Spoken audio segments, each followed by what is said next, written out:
Mëngjesi kishte hyrë ngadalë në apartament, duke depërtuar në çdo cep me dritën e tij të ngrohtë.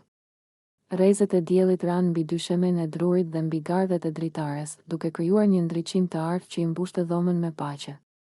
Lëndrimi po qëndronte pranë dritares, duke vëzhguar Xhenetën, e cila sapo kishte dalë nga dushi dhe po rregullonte flokët e lagur me një peshqir të butë. Ajo mbante rroba të rehatshme, një bluzë të thjeshtë dhe pantallona të lehta, por mënyra si ajo lëvizte, naturaliteti i saj dhe mënyra si buzëqeshte e bënte çdo gjë të dukej e veçantë.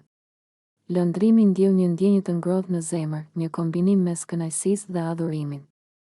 "Mund të kërcenim pak bashkë?"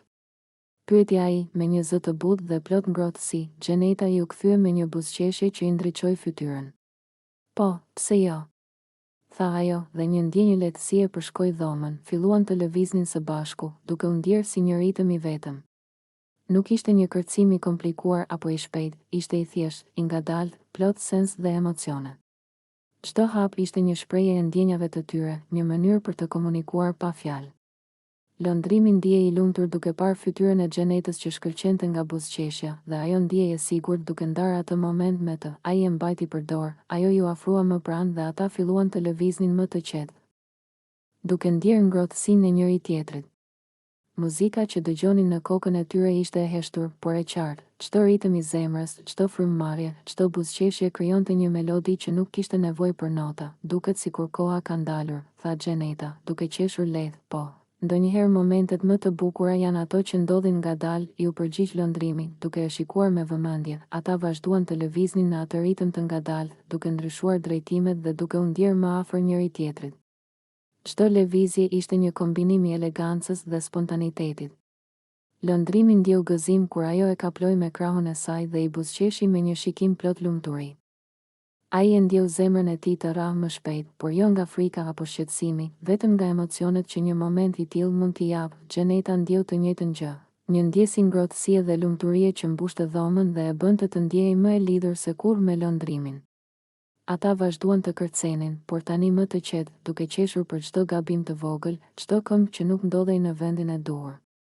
Ishte një lojë, një koreografi e çliruar, një shprehje e gëzimit të thjeshtë të mëngjesit. Pas disa minutash, ata ndalën për të marrë frymë, duke qëndruar pranë njëri tjetrit dhe duke ndier efektin e ngrohtë të kontaktit fizik, pa e shprehur me fjalë.